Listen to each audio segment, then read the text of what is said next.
1851년 4월 10일이었습니다. 미국의 한 시민이 아프리카 튀니지에서 사망을 합니다. 그리고 그로부터 31년이 지나 미국 정부는 군함을 보내 그 유해를 미국으로 모셔옵니다. 그분의 유해가 뉴욕항에 들어왔을 때 뉴욕항이 개항한 이래 가장 많은 인파가 몰렸다고 합니다. 그 자리에는 대통령과 국무위원도 함께 했고요. 그렇다면 그 유해의 주인공은 누구였을까? 그러나 그렇다고 해서 그분은 유명한 정치인도 아니었고 국가에 공을 세운 어떤 군인도 아니었습니다. 또 과학자도 아니었습니다. 그는 평범한 한 시민이었습니다.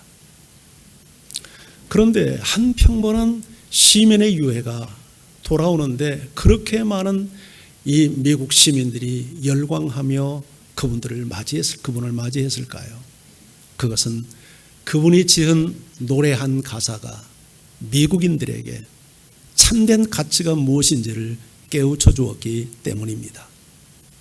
그 노래는 Sweet Home Sweet, 즐거운 곳에서는 나을로라 하여도 라는 말로 우리나라 말로 번안이 됐죠. 그 가사말은 이렇습니다. 즐거운 곳에서는 나을로라 하여도 내 쉴 곳은 작은 집 내 집뿐이리 내 나라 내 기쁨 길이 쉴 곳도 꽃피고 세우는 내 집뿐이리. 이 노래를 작사했던 사람은 존 하워드 페인이라는 사람입니다. 그는 오랜 세월 고국을 떠나 타국을 전전하며 살다가 고국을 그리고 가정을 그리워하며 살다가 타국에서 숨을 거둡니다. 그 노래 영어 가사 가운데는 이런 대목이 하나 나옵니다. Be it ever so humble, there's no place like home.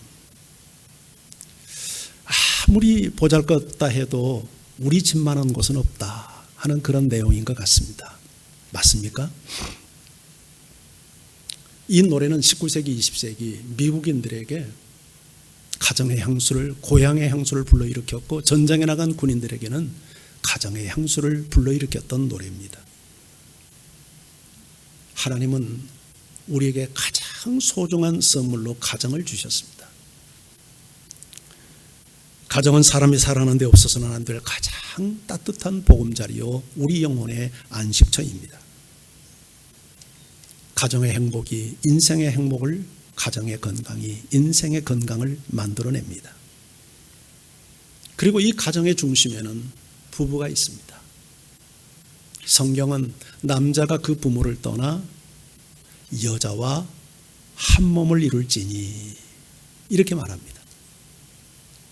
부모와 자녀의 관계는 언젠가는 떠나야 할 관계입니다. 그러나 이 부부의 관계는 죽음이 갈라놓는 그 순간까지 함께 해야 할 관계입니다. 그래서 부부의 건강이 가정의 행복을, 우리 인생의 행복을 만들어내는 것입니다. 오래전에 한국의 국민 탤런트 최진실 씨가 사망했을 때 한국 사회를 충격에 빠뜨렸습니다. 그녀는 정말 온 한국의 남성들의 사랑을 받는 한국의 애인이었습니다. 그런데 그녀가 일본 요미우리에서 활동하고 있는 야구선수 조성민과 결혼을 한다고 했을 때 얼마나 많은 남성들이 실망했는지 모릅니다. 애인을 빼앗긴 것처럼.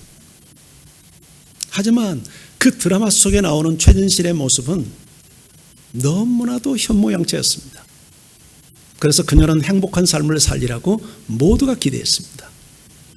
그런데 그런 기대와 달리 그녀는 결혼한 지 4년 만에 어이없고도 이혼의 도장을 찍고 그리고 얼마 후에 극단적인 선택으로 생을 마감해버리고 맙니다. 그리고 그의 남편이었던 조성민 씨 역시 그녀를 뒤따라 극단적 선택으로 생을 마감했습니다. 왜 그들은 그런 불행한 삶을 살아야 했을까요? 최진실 씨가 장례를 치를 때 그 영정 앞에 위패에는 십자가가 그려져 있었습니다. 기독교인이었다는 뜻일 것입니다. 그런데 그 위패에 붙여있는 십자가는 하나님께 영광이 되는 표식이었기보다는 어쩌면 하나님께 욕을 돌리는 표식이 아니었을까 싶습니다. 그런 불행한 삶을 살았던 결론이 기독교인의 삶이라면 누가 기독교에 대해서 흠모할 수 있었겠습니까? 어쩌면 이 최진실 씨의 종교가 기독교일 가능성은 있지만 정말 예수를 믿는 참된 그리스도인은 아니었던 것 같습니다. 그리스도인이란 예수 그리스도를 내 인생의 주인으로 모시고 그분의 통치를 받고 사는 자라는 뜻입니다. 여러분 그렇게 신앙생활하고 계십니까? 주일날 교회 나왔다고 내 종교란에 기독교라고 썼다고 그분이 예수 믿는 분은 아닙니다. 정말 우리가 참된 그리스도인이라면 예수 그리스도의 죽음과 연합되고 부활과 연합되어져서 그분 안에서 내가 죽고 그분 안에서 내가 살아 육체 가운데 거하지만 내가 그리스도의 삶을 대신 사는 자의 삶이 그리스도인의 삶입니다. 만약 최진실 씨도 그런 삶을 살았다면 아마 그렇게 인생을 마감하지는 않았을 것입니다. 우리가 행복한 가정을 다 꿈꾸고 원합니다. 그런데 그렇게 살려면 예수님이 내 인생의 주인일 뿐만 아니라 우리 가정의 주인이 되어야 합니다. 그리고 주님께서 나와 내 가정을 통치해야 합니다. 그러면 반드시 천국 같은 가정을 이루며 살게 됩니다. 미국의 심리학자 존 그레이가 쓴 책 여러분도 아실 겁니다. 화성에서 온 남자, 금성에서 온 여자. 이 책은 남자와 여자가 얼마나 다른지를 이야기합니다. 어느 정도로 다르냐면 화성에서 왔고 금성에서 왔으니까 나라가 다르고 문화가 다르고 언어가 다르고 생각이 다르고 감정이 다르고 살아가는 삶의 방식이 다 다릅니다. 이게 남자와 여자입니다. 그런데 이렇게 서로 다른 남자와 여자가 한 몸을 이뤄서 여러분 행복한 삶을 산다는 것 자체가 기적이지 않습니까? 대개 남자와 여자가 부부로 만날 때 다른 점 때문에 끌려서 만납니다. 그러다가 살면서 다른 점 때문에 다투고 싸웁니다. 사실 결혼 생활은 혼자 부르는 독창이 아니라 함께 부르는 듀엣입니다. 독창도 아름답습니다. 그러나 서로 다른 음이 화음을 이루어서 듀엣으로 부를 때 그 노래는 환상적인 감동을 자아냅니다. 그런데 두 사람이 각기 자기 내고 싶은 목소리를 내면 불협화음이 일어납니다. 불협화음은 부르는 사람도 힘들고 듣는 사람도 힘듭니다. 그런데 두 사람이 다른 음을 가지고 아름답게 하모니를 이루면 환상적인 감동을 자아내는 노래가 됩니다. 근데 이렇게 아름다운 화음을 이루려면 내 목소리만 내면 안 됩니다. 상대방의 목소리에 내 목소리를 맞출 줄 알아야 합니다. 배우자가 진리에서 벗어나고 죄 짓는 일이 아니라면 이해하고 용납하고 받아들일 줄 알아야 됩니다. 내 기준을 가지고 판단하고 비난하고 정죄하면 불협화음이 일어납니다. 행복한 가정이 될 수가 없습니다. 상대방에 대한 이해와 배려, 양보 없이 자기중심적인 사고를 가지고 살면 100% 불협화음이 일어납니다. 그러나 내 생각보다 상대방의 생각을 우선시하고 이해하고 배려하면 반드시 하모니가 일어납니다. 그래서 행복한 가정이 형성이 되는 것입니다. 미국의 가정사역자 놀만 라이트가 사랑의 열쇠라는 책에서 결혼을 두 개의 강물이 합류하는 것에 비유했습니다. 두 개의 강물이 합류하면 어떤 현상이 일어날까요? 소용돌이가 일겠죠. 화성에서 온 남자, 금성에서 온 여자가 한 몸을 이루어 살면 이 소용돌이는 피할 수 없는 불가피한 현실입니다. 서로 다르기에. 이 다른 두 사람이 서로 한 몸을 이루어가는 과정은 반드시 소용돌이가 일도록 되어 있습니다. 그런데 놀만 라이트는 이야기합니다. 그런데 하나님은 그 위기를 극복할 수 있도록 남자와 여자에게 각각의 노를 맡겼다는 거예요. 여자에게는 복종의 노를, 남자에게는 사랑의 노를. 그게 오늘 본문 이야기예요. 자, 결혼을 설계하신 하나님의 아이디어 속으로 우리 함께 들어가 보기를 원합니다. 자, 먼저 아내에게 말씀합니다. 자, 오늘 본문 22절, 24절 우리 한 목소리로 같이 한번 읽어볼까요? 자, 함께 읽습니다. 시작. 그럼 아내들이여.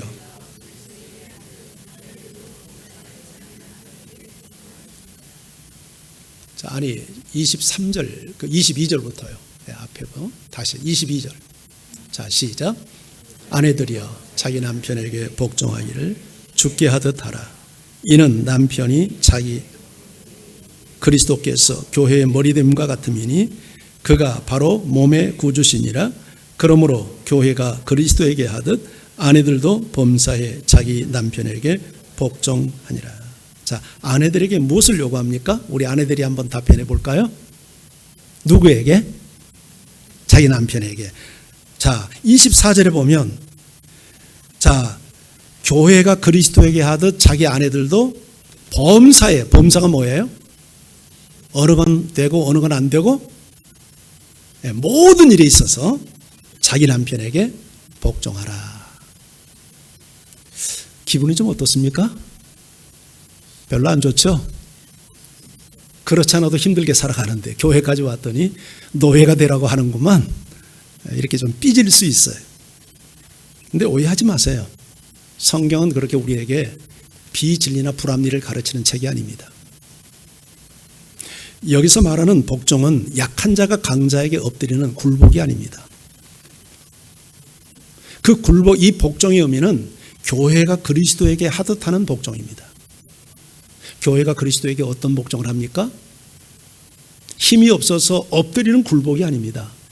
나를 사랑하고 나를 위해서 생명을 내어주신 그리스도께 자원함으로 온 마음을 다하여서 따르는 복종입니다. 우리 아내들이 남편에게 복종할 때 그러한 복종을 하라고 말씀하고 있는 것입니다. 우리 주님께서 교회를 사랑할 때 자기 몸을 내어줬습니다. 생명을 내어주며 사랑했습니다. 그리고 그 그리스도의 사랑을 깨달은 교회, 그 성도는 죽기까지 복종합니다. 이것이 아내가 남편에게 해야 될 복종입니다. 우리 아내들은 이렇게 하셔야 됩니다. 이 문제가 진리의 문제가 아니고 죄 짓는 문제가 아니라면, 문화의 문제이고 생각의 차이고 또 어떤 방식의 차이라면 남편이 결정했을 때 따르는 것이 옳습니다. 아멘. 왜 남편의 목소리가 더 큽니까? 네. 아내가 하면 하셔야죠. 아멘. 물론 그 과정에서 남편이 선한 결정을 할 수 있도록 조언할 수 있습니다. 그리고 바른 결정을 할 수 있도록 잘 도울 수 있습니다. 도와야 합니다. 그런 과정을 통해서 남편이 결정한 사항이라면 내 마음에 들지 않아도, 내 방식이 아니어도 따를 줄 알아야 됩니다. 이것은 남편의 신분이 아내보다 높고 남편이 아내보다 탁월한 능력자여서가 아닙니다. 이것이 가정의 행복을 위해서 세운 하나님의 질서 때문이요, 이것이 역할의 차이 때문입니다. 남편은 가정을 이끌어가는 가장으로서 리더입니다. 머리입니다. 머리가 머리 역할을 잘 할 수 있도록 돕는 것이 아주 현숙한 아내의 역할입니다. 그런데 남편 머리로 세워놓고 모든 결정을 아내가 다 하려고 그러고 비난하고, 껏지르고 남편의 권리를 인정하지 않고 그렇게 살아보십시오. 하모니가 일어납니까? 100%, 120% 불협화음이 일어납니다. 행복하지 못합니다. 믿음의 조상 아브라함을 보십시오. 사실은 아브라함을 보면 완전한 남편이 아닙니다. 아내가 위기에 빠졌을 때 아내를 구하기 위해서 어떤 노력도 하지 않았습니다. 좀 세상 말로 등신입니다. 그런데도 불구하고 성경은 이 믿음의 여종 사라가 자기 남편 아브라함을 주로 섬겼다고 이야기합니다. 성경 베드로전서 3장에서 베드로 사도가 한 이야기입니다. 그러면서 우리 아내들에게 말합니다. 제발 머리 꾸미고 금단장하고 외모를 꾸미는 것으로 너를 단장하지 말고 온유한 심정과 진리의 말씀으로 네 내면을 단장해라. 이렇게 단장된 아내는 남편의 권위와 질서 앞에 순복하는 아내가 된다. 그렇게 가르칩니다. 아멘입니까? 아내들이요, 남편에게 복종하는 것이 하나님의 질서입니다. 그리고 교회를, 우리 가정을 정말 천국 공동체로 만들어 가기 위한 하나님의 설계도입니다.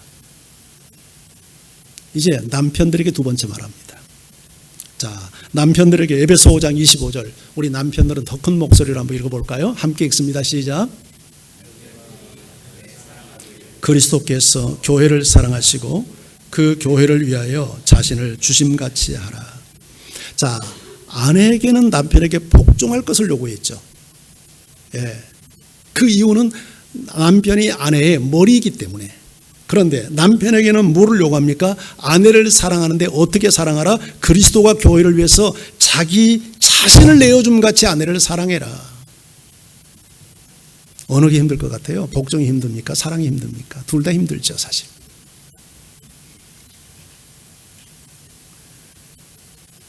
그리스도가 교회를 위해서 생명을 내어준 같이 남편들도 자기 생명을 내어주는 사랑을 아내에게 하라.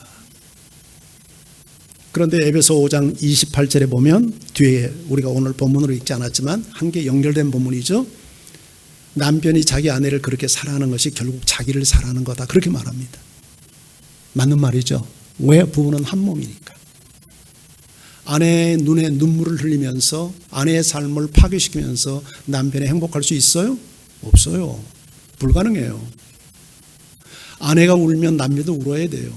아내가 행복하면 남편도 행복해요. 이게 부부관계예요. 남은 헤어져서 돌아서서 안 보면 끝나요. 그러나 부부는 그런 사이가 아니에요. 그 멍해를 평생 죽는 순간까지 지고 살아야 돼요. 그래서 아내를 사랑하는 거예요. 그 아내의 사랑이 네 자신을 사랑하는 거다. 아내를 불행하게 만들면 네가 불행해진다. 부부는 한 몸이기 때문이다.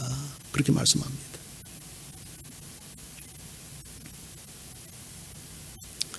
하나님께서 교회를 사랑하는 사랑은 절대적 사랑입니다. 조건적 사랑이 아닙니다. 사랑할 만해서 하는 사랑이 아닙니다. 남편이 자기 아내를 사랑할 때 완전해서 사랑하는 게 아닙니다. 주님께서 나를 사랑했듯이 남편도 그런 사랑을 아내에게 흘려보내라고 요구하는 사랑입니다. 그래서 조건적이어서는 안 됩니다.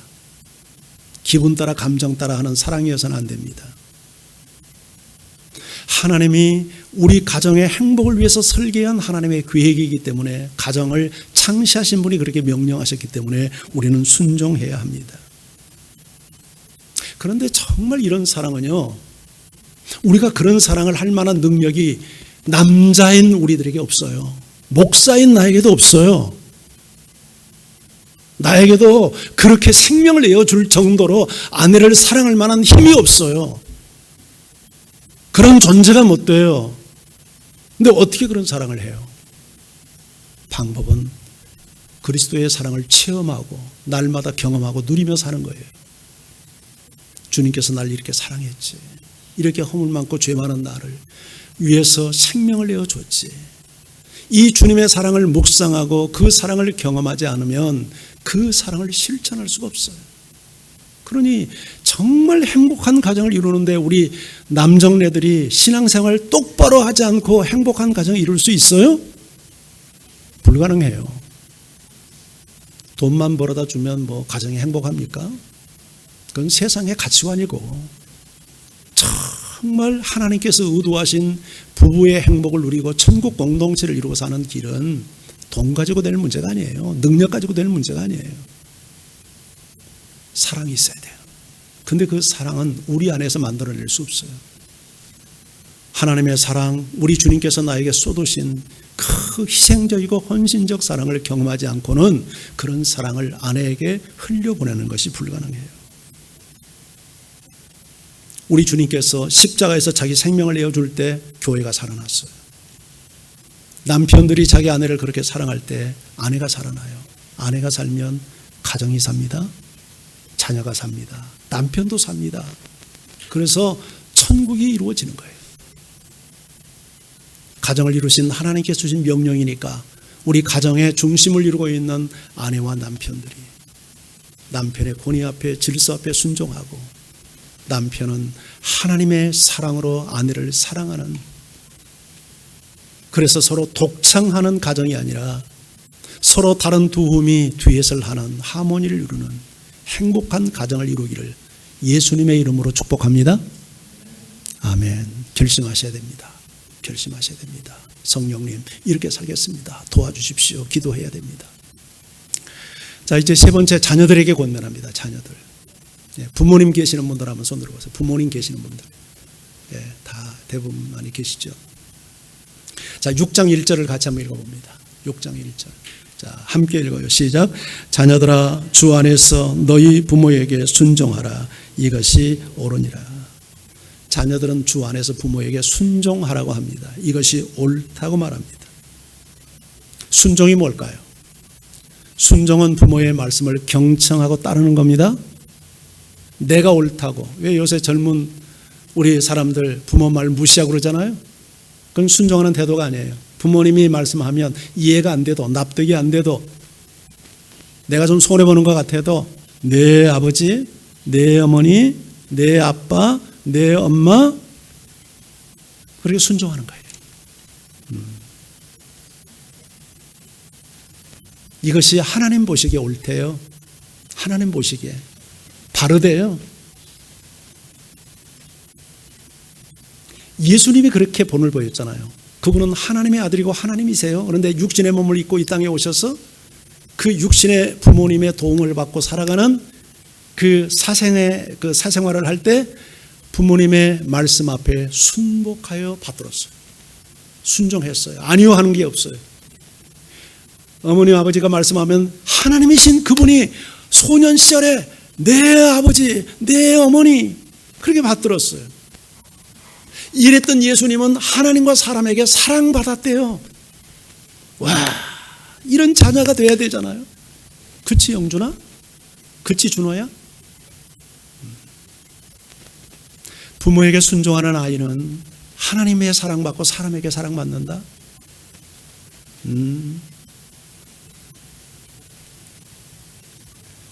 자, 우리 계속되는 에베소서 6장 2절 3절도 한번 읽어봐요. 자, 함께 읽습니다. 시작. 어머니를 공경하라. 이것은 약속이 있는 첫 계명이니 이로써 내가 잘되고 땅에서 장수하리라. 네 아버지와 어머니를 공경하래. 이것이 약속이 있는 첫 계명이고 이것을 이렇게 함으로써 내가 땅에서 잘되고 장수한대. 부모를 공경한다 했을 때 이 공경이라는 말 자체가 원문의 의미로는 무겁게 대한다는 뜻이에요. 무겁게 대한다. 그러니까 부모가 부모를 아주 무겁게 존귀하게 왕처럼 하나님처럼 부모를 그렇게 무겁게 대한다는 거예요. 이런 사람이 부모에게 불순종할 수 있겠어요? 부모의 명령이요 말씀이면 뭐든지 네 알겠습니다라고 순종할 수 있지 않겠어요? 그래서 순종이라는 단어와 공경이라는 단어는 살짝 동의어예요. 그리고 놀랍게도 이 공경, 부모를 공경하라 했을 때 쓴 단어가 하나님을 공경하라 했을 때 쓴 단어와 동일한 단어예요. 이것이 약속 있는 첫 계명이래요. 인간 계명의 첫 계명이 부모에게 공경하라는 거예요. 무슨 의미일까요? 인간이 태어나서 제일 처음 만나는 만남이 부모와의 만남이에요. 부모와의 관계가 건강한 사람, 부모에게 사랑을 받고 부모의 가르침을 잘 받고 성장한 사람이 모든 대인 관계에서도 잘하는 거예요. 사회생활도 잘하는 거예요. 직장생활도 잘하는 거예요. 친구관계도 잘하는 거고, 이런 사람이 부부관계도 건강해요. 그렇잖아요? 사회악이 되고 사회에서 폭력을 행사하고 부부 남편의 아내에게 폭력을 행사하고 남편 들이받고 이런 사람들 보세요. 부모와의 관계가 건강하지 못해요. 상처 속에 성장을 했어요. 쓴뿌리가 있어요. 그런데 부모의 온전한 사랑을 받고 그 진리 안에서 예수님처럼 성장한 사람은 결혼을 해도 정말 아내를 사랑하고 남편에게 순복할 줄 알고 모든 사람을 대할 때 예수님을 대하듯 그렇게 대할 줄 알아요. 남 깔보고 무시하고 곁눈질하고 째려보고 그렇게 안 봐요. 여러분은 어때요? 이게 부모로부터 받는 영향이에요. 그러니까 부모에게 순종하고 부모를 공경하는 사람은 모든 인간관계를 잘할 수밖에 없고, 이런 사람이 회사에 들어가면 모든 권위와 질서를 존중할 줄 알고 맡은 일에 성실하면서 인정받는 사람이 되는 거예요. 아멘. 하나님이 얼마나 우리 인생을 복되게 사는 원리를 가르치고 있습니까? 예? 얼마나 성령 속에 세상 대학에서 배웁니까? 대학원에서 배웁니까? 박사학위 이런 거 배운 적이 있습니까? 없습니다. 세상은 이런 거 안 가르칩니다. 돈 버는 기술이나 가르치지 사람 되는 기술 안 가르치잖아요.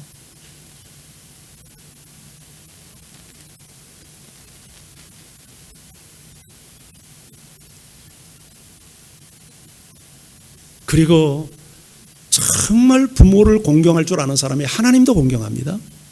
눈에 보이는 부모 공경할 줄 모르면 보이지 않는 하나님 공경 못해요. 부모에게 순종하지 않는 사람이 하나님 순종한다? 말이 안 되는 소리예요. 부모에게 순종하고 부모를 공경할 줄 아는 사람이 하나님께도 순종하고 하나님을 공경하는 사람이 되는 겁니다. 그런 의미에서 첫 계명이에요. 그리고 약속이 있어요. 복이 있다는 거예요. 약속. 부모에게 잘하면 내가 너에게 복을 준다는 약속이 있는 첫 계명이에요. 땅에서 잘 되고 네가 장수한대. 살아있는 동안 복 받는 비결이 부모에게 잘하는 거예요. 어버이날만 퍼포먼스 하지 말고 평상시에 늘 부모님을 존중히 여기고 귀히 여기고. 저는 이제 나이가 좀 먹다 보니까 부모님이 다 세상을 떠났어요. 근데 다 그 정철의 말이 똑같아요. 사람이 다 후회하잖아요. 돌아가시고 나면. 문득문득 어머니 생각이 날 때가 있어요.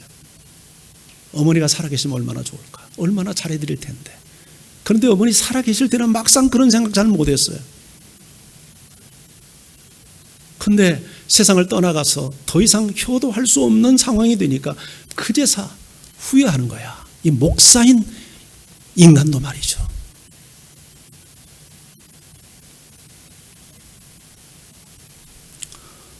장수가 왜 복인가? 요새는 우리가 뭐 100세 세대, 120세 세대를 내다봅니다만은 고대 사회에는 사람들이 이렇게 장수하지 못했습니다. 그래서 장수가 복의 상징이었어요. 이게 부모에게 잘하면 네가 땅에서 잘 된다는 거예요. 웰빙의 삶을 살고 장수도 하고 그런다는 거예요. 이게 하나님의 약속이에요. 룻께서의 주인공 룻을 보세요. 모압 여자죠. 이방 여자잖아요. 엘레멜렉 가정이 흉년 만나서 모압 지방에 이민 갔다가 거기서 이방 여자 만나가지고 결혼을 했는데 남자들이 세 남자가 다 죽어.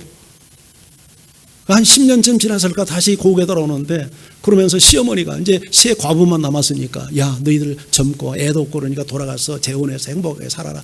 한 며느리는 돌아갔죠. 오르반은 돌아가고 룻은 끝까지 시어머니를 붙잡잖아요. 붙잡고 따르는 거예요.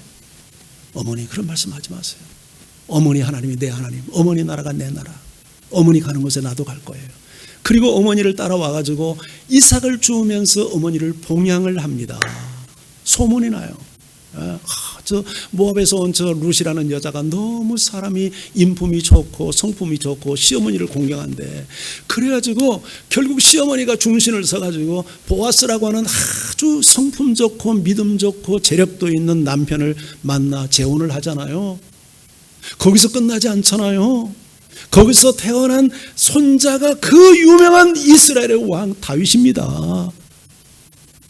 모압 여자 이방 여자가 유대인의 조상이 되고 다윗 왕의 할머니가 돼요. 뿐만 아니라 예수 그리스도의 조상이 되는 영광스러운 예수님의 족보에 세 여자가 이름이 나오는데 그 중에 한 여자 바로 이 룻이에요. 부모에게 잘하면 복 받습니다. 아멘. 우리 젊은 분들 부모에게 잘하세요. 부모 순종하고 부모 공경하고 문안 인사도 드리고 5월 8일 날만 한번 내뜸 문자 하나 보내가지고 사랑한다 이런 퍼포먼스 하지 말고 용돈도 드리려면 좀 꾸준히 드리고 좀 늘 부모님의 마음에 위로가 되고 기쁨이 되도록 그렇게 하세요. 아멘. 마지막 네 번째는 부모예요. 부모에게 권면합니다. 자, 우리 4절 말씀 같이 읽어봅니다. 함께요. 시작. 또 아비들아 너희 자녀를 노엽게 하지 말고 오직 주의 교훈과 훈계로 양육하라. 자, 아비들에게, 이 아비는 사실은 아버지에게만 해당되는 게 아니라 어미도 포함하는 페어렌츠예요. 부모에게 다 얘기한 거예요. 자녀에게 두 가지를 얘기했죠. 첫째는 자녀를 노엽게 만들지 마라. 두 번째는 주의 교훈과 훈계로 양육해라. 해서는 안 될 것 노엽게 만드는 것, 해야 될 것 주의 교훈과 훈계로 양육하는 것. 그러면 무엇이 자녀를 노엽게 만들까요? 전문가가 이야기를 했습니다. 다양한 아이들을 설문해 가지고 네 가지로 정리했는데 그 첫 번째가 부부불화. 부부가 화목하게 행복하게 살지 못하고 맨날 찌그락찌그락 싸우고 사니 못 사니 하고 애들 보는 앞에서 부부싸움하고 이렇게 사는 것이 자녀들을 노엽게 만든대요. 노엽게. 그래서 이런 말이 있어요. 네 자녀를 사랑하냐? 그러면 아이의 남편을 존중해라. 아빠를 존중해라. 너 자녀 사랑하냐? 그러면 그 아이의 엄마를 사랑해라. 부부끼리 잘하라는 얘기잖아요. 그게 자녀 사랑이다. 대개 부부가 사이가 안 좋으면 그 모든 에너지를 자식에게 쏟습니다. 근데 그건 바보짓입니다. 그러면 그 아이는 틀림없이 마마보이가 될 가능성이 높습니다. 부부는 그렇게 살면 불행합니다. 부부 중심이 돼야 되거든요. 부부와 자식의 관계는 아무리 천륜이지만 헤어져야 돼요. 떨어지는 관계이고 부부는 하나 되는 관계예요.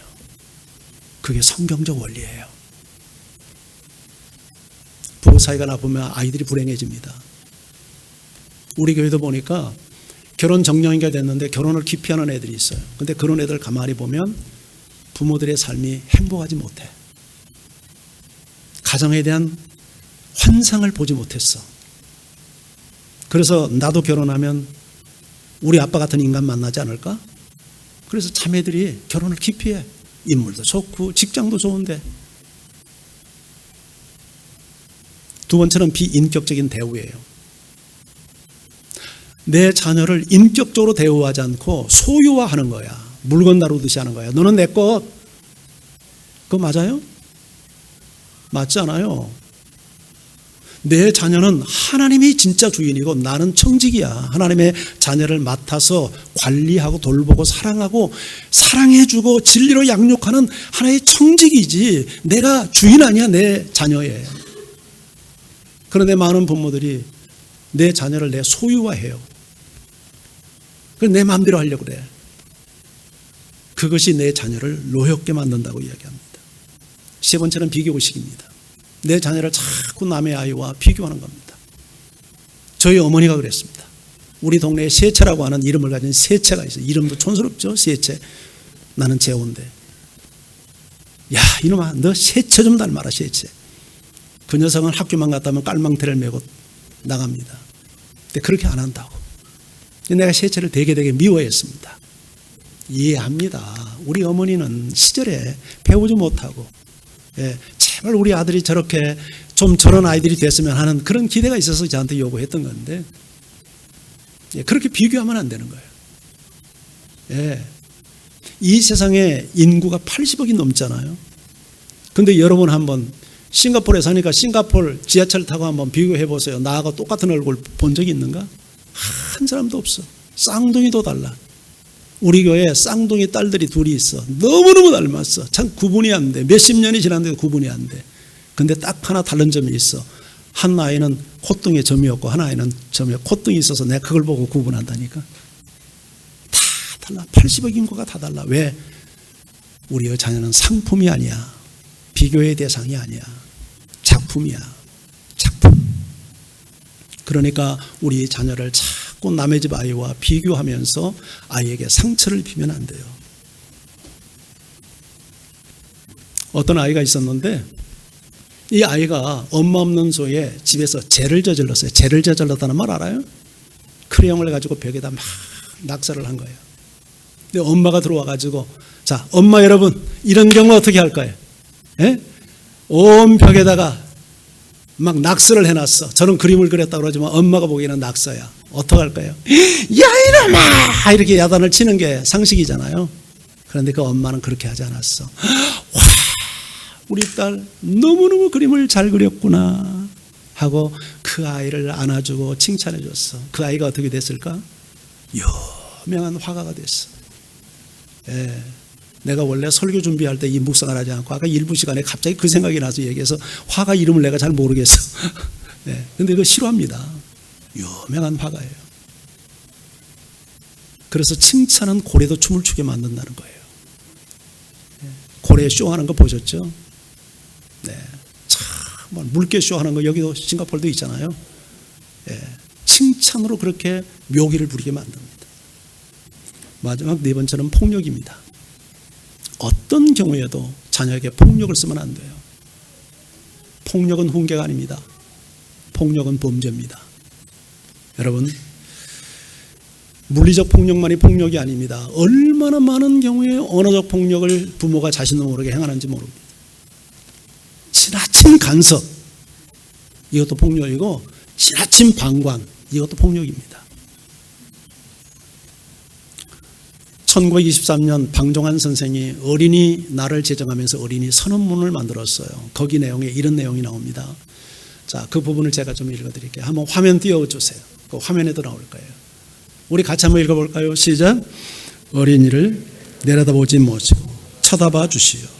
어린이에게 경어를 쓰시되 늘 보드랍게 하여 주시오. 쉽게 성만 내지 말고 자세히 타일러 주시오.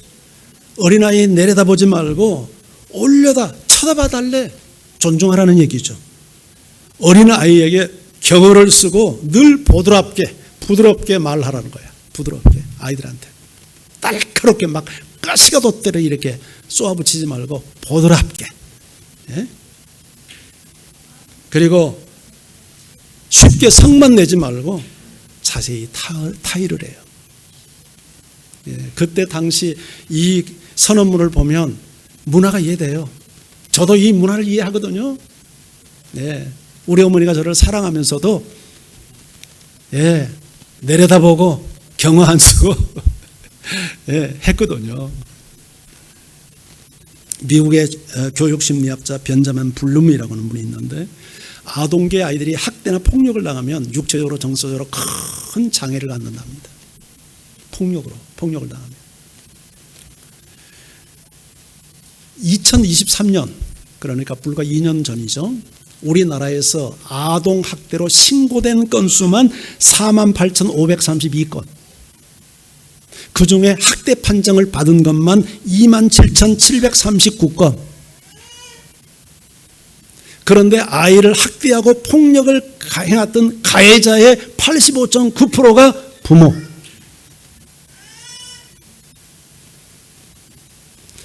폭력을 당해서 사망한 애가 한 해 2023년도 44명. 그중에 3살 미만이 18명. 가정이 폭력의 온상이라는 증거잖아요. 얼마나 많은 부모들이 아이들에게 폭력을 행사합니까? 3살 미만의 그 아이가 폭력으로 18명이나 한 해 동안 죽었어요.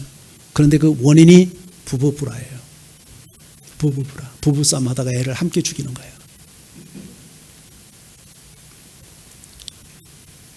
부부불화가 자녀를 노엽게 한다는 말이 공감이 되잖아요. 비인격적인 대우, 비교식, 폭력, 자녀를 노엽게 합니다. 적극적으로 해야 될 게 뭐죠? 주의 교훈과 훈계로 양육하는 거예요. 주의 교훈은 하나님의 말씀이에요. 하나님의 말씀으로 양육하라고 하니까 야, 너 성경 읽어! 그리고 모여서 맨날 지식을 심어주는 그런 교육하라는 게 아니에요. 하나님의 말씀으로 아이에게 가치관을 심어주고 세계관을 가르쳐주고 인격을 형성시키고 삶을 교정시키는 거예요. 이게 진정한 주의 교훈으로 양육하는 거예요.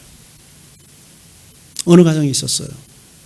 하루 일과가 다 마치고 다 가족들이 모이면 저녁을 먹고 나서 둘러 앉아서 성경을 다 펴니다.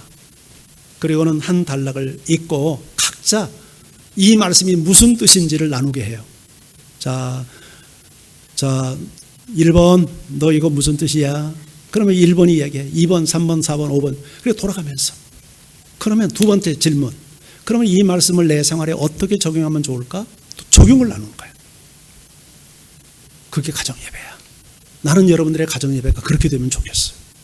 주입식으로 앉혀놓고 듣기 싫은데 그냥 이렇게 가르치는 그런 주입식 가정예배가 아니라 자기가 성경 읽고 자기가 깨닫고 자기가 적용하고 자기가 그걸 나누는 이런 방식이 되면 이거는 어떤 지식을 주입하는 방법이 아니라 하나님의 말씀을 자기 삶에 적용하는 훈련이잖아요. 거기서 인격이 형성되고 삶이 형성되지 않겠어요? 오늘 우리 시대는 정보의 홍수 시대를 삽니다. 제가 싱가포르에 와서 주로 이제 지하철을 타고 이렇게 좀 돌아다녀 보니까 지하철을 여러 번 탔어요. 근데 한국에서 보기 힘든 풍경이 하나 있더라고요. 모든 사람들이 지하철을 타면 다 핸드폰 꺼내가지고 핸드폰을 들여다보느라고 핸드폰 공부하느라고 옆 사람이 누가 있는지 보지도 않더라고요. 오로지 타서 안에 내릴 때까지 핸드폰만 바라보고 있어요. 뭘 저렇게 열심히 보나 했더니 어떤 사람은 게임하고 어떤 사람은 드라마 보고 어떤 사람은 문자도 보내고. 오늘날 우리 자녀들이 사는 시대는 우리 어른 기성세대와는 비교할 수 없는 정보의 홍수시대 속에 삽니다.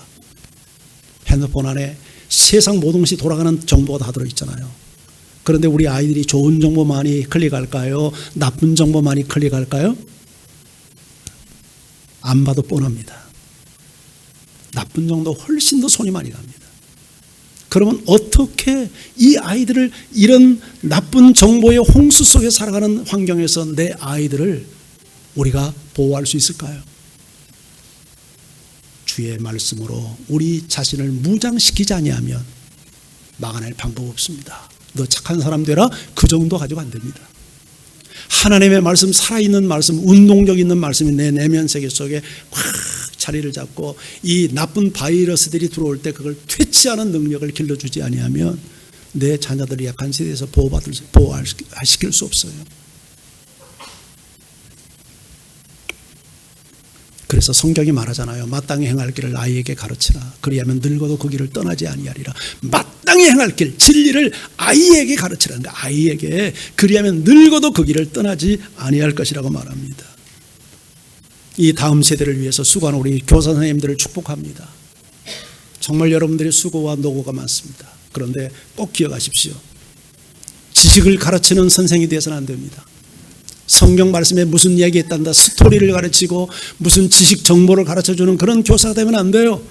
이 아이들이 하나님의 말씀을 생명의 말씀으로 받고 하나님의 음성으로 듣고 영의 양식으로 섭취하고 그러기 위해서 사랑과 진리로 그 아이들을 양육하는 영적 부모의 심장을 갖고 그리스도의 마음을 가지고 눈물로 아이들을 사랑으로 양육해 줘야 돼요. 젖을 먹여야 돼요. 자기도 소화도 안 되는 말씀을 와가지고 전달하는 교사가 아니라. 그리하면 아이들이 변화됩니다. 어렸을 때부터 하나님의 말씀 앞에 정말 영향을 받고 그 말씀을 붙들고 살아가도록 아이를 길러주지 아니하면 이 험한 세상에서 내 자녀들을 보호하기 어려워요. 우리 부모들도 마찬가지입니다. 여러분 자녀들의 신앙교육을 교회에만 맡기지 마세요.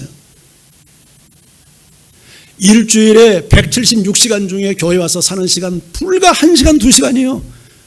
얼마나 그 안에서 인생을 변화시키는 영향력 그런 교육을 받을 수 있겠어요. 그래서 유대인들은 회당이 있지만 가정이 교회예요. 가정이 부모가 제사장이요. 교사예요. 집에서 해야 돼. 집에서. 아까 그 방식으로 해보세요. 아이들을 함께 모아서 성경을 같이 읽고 이게 무슨 의미지? 무슨 뜻이지? 어떻게 내 삶에 적용할 수 있는지 우리 한번 나눠보자. 아이들 신나게 할 수 있잖아요. 네. 그렇게 가정예배 한번 드려보세요.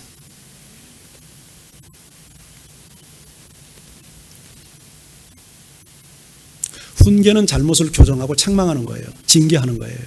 그런데 절대 아이들 책망하고 징계하면서 분노의 감정을 가지고 하면 안 돼요. 그건 교육이 아니야. 그건 폭력이야. 분노의 감정을 가지고 하는 것은. 반드시 설사 회초리를 들으면 내 종아리를 때리는 심정으로 사랑의 마음을 가지고 해야 돼. 그것만이 아이를 변화시킬 수 있어요. 훈계, 책망하고 교정해야 돼요. 징계해야 돼요. 그러나 사랑의 마음으로 해야 돼요. 그럴 때 능력이 나타납니다. 아이들이 징계를 받으면서도 엄마 아빠가 나를 사랑해서 하는 거야 라는 확신을 갖도록 심어줘야 돼요. 지금 저 인간이 나한테 감정 쏟고 있네, 그런 기분이 들도록 자녀를 훈계하고 양육하면 안 돼요. 징계하면 안 돼요. 우리 모두 내 자녀가 실패할 수 있습니다. 그걸 용납할 줄 알아야 되고 그 실패의 법을 견디고 일어설 수 있도록 가르쳐야 됩니다. 부모는 실패하지 않습니까? 실패합니다. 목사도 실패하는데요. 그런데 왜 우리 아이에게 실패를 용납하지 않습니까? 아이가 넘어질 때 일어서는 법을 가르쳐야 됩니다. 격려해 줘야 됩니다. 아이들이 살아가면서 죄 지을 수 있습니다. 시험에도 떨어지고 친구에게 왕따당하고 꿈이 깨어지는 그런 비극적인 현실을 경험합니다. 그럴 때 무너지게 만들면 안 돼요. 그럴 때 다시 일어나서 하나님께 나아가도록 격려해 줘야 됩니다. 넘어져도 하나님 앞에 넘어지는 자는 실패하지 않습니다. 돌이킵니다. 그리고 자녀에게 공동체의 소중성을 가르치세요. 우리 몸도 독립적으로 자라지 못하고 다 연합해서 서로 연결되어서 자라듯이 우리 인격도 신앙도 나 홀로 성장 안 됩니다. 관계 속에서 성장하는 거예요. 그래서 가난한 성도는 성경적이지 않아요. 교회 시험 들었다고 혼자 떨어져서 인터넷 예배 드리고 그렇게 해보세요. 절대 그 인격 성장 안 됩니다. 신앙 성장 안 돼요. 사람은 관계 속에서 갈등도 경험하고 어려움도 경험하면서 이해도 배우고 양보도 배우고 섬김도 배우고 참는 것도 배우면서 성장하는 거예요. 그래서 교회의 소중성을 가르치고 함께 예배하고 함께 기도하고 함께 사랑과 선행을 격려하는 아름다운 공동체 생활을 하도록 우리 자녀들을 가르쳐야 돼요. 그리고 부모가 먼저 교회를 사랑하고 그렇게 교회 생활을 성실하게 하는 모습을 우리 자녀들이 보게 해야 돼요. 절대 교회 시험 들었다고 쇼핑 다니면 안 돼요. 이 사람은 절대 성장하지 못합니다. 왜냐하면 어디에 가서도 정착 못합니다. 지상에 있는 어떤 교회도 완전한 교회는 없으니까요. 사도들이 세웠던 교회도 다 문제가 있잖아요. 그러니까 교회 시험 들었다고 내 마음대로 쇼핑 다니면 안 돼요. 어디 가면 완전한 교회가 있을까? 없어요. 어떻게 해야 돼요? 내가 건강한 교회를 만들도록 헌신하고 희생하고 자리를 지키고 남이 저렇게 하는 거 보니까 시험 들었다고 떠나지 말고 나는 저렇게 하면 안 되겠다 하고 내가 본을 보이면 되잖아요. 그렇죠? 그런 모습을 우리 부모님들이 보여야 돼요. 그리고 우리 자녀들에게 꼭 나눔을 가르치세요. 나눌 줄 아는 것. 성경은 말하잖아요. 받는 것보다 주는 자가 더 복되다고.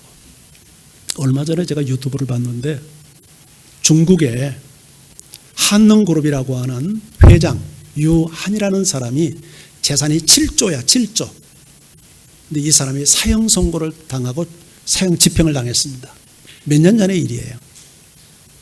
그런데 그 사람은 가난한 농부의 아들로 태어나가지고 돈에 한이 졌어. 그런데 어느 날 어떻게 하다 보니까 돈이 모아진 거야. 돈 맛을 알았어. 그때부터 돈을 모으기 위해서 혈안이 돼가지고 범죄 조직을 만들고 그리고 모든 것을 수단 방법 가리지 않고 죄를 범죄 이 집단과 함께 짝을 이루어서 돈을 모으기 시작을 해서 7조 자산을 모았다니까요. 중국의 연영한 기업이 됐습니다. 그런데 나중에 이 사람이 모든 그 죄를 범죄한 사람들과 연루되어 있다는 것이 드러나서 결국 법정에서 사형 판결을 받았어요. 그 사형 판결을 받을 때 그게 동영상으로 그 편집을 해가지고 보이는데 그냥 통곡하더라고요. 한 번만 나에게 기회를 줄 수 없느냐고 아우성을 치는 거예요. 근데 이미 늦었죠. 여러분, 많은 것을 가진 것이 복이 아닙니다. 돈 많은 게 복이 아니에요. 그렇게 되면 독이 됩니다. 받은 것을 흘려보내고 나눌 줄 알고 베풀 줄 알고 하나님이 내게 주신 가능성을 가지고 복을 가지고 남이 갖지 못한 것을 가지고 누군가를 섬기고 생명을 살리고 다른 사람을 이롭게 만들고 에너지를 주고 다른 사람을 행복하게 만드는 게 그게 진짜 복이잖아요. 아멘? 아멘 좀 해봐요. 아멘이죠. 아멘. 우리 그렇게 살아야 돼요. 그게 예수님의 삶이고 우리가 추구하는 그리스도인의 삶이잖아요. 하나님께서 내게 주신 것 가지고 다른 사람을 복되게 만들고 살아야 돼요. 이롭게 만들고 살아야 돼요. 돈 벌어가지고 나만 위해서 쓰려고 하지 마세요. 그러면 그건 독약이 됩니다. 울고 있는 사람, 고통받는 사람, 돈이 없어서 정말 좌절하고 있는 사람, 작은 돈이라도 우리가 베풀면 얼마나 큰 위로가 되고 힘이 됩니까? 예. 우리 그것을 우리 자녀들에게 가르쳐야 돼요. 부모가 그렇게 살면서 말이죠. 가장 위대한 가르침은 말로 가르치는 게 아니라 부모의 삶으로 본을 보이는 것입니다. 오늘 설교가 조금 길어졌는데 조금 양해하시고 더 이상 제가 설교 안 할 테니까 오늘만 조금 견디십시다. 기도하라고 잔소리해서 아이가 기도하는 거 아니에요. 성경을 읽으라고 잔소리한다고 설교하는 성경 읽는 거 아니에요. 부모가 본을 보이세요.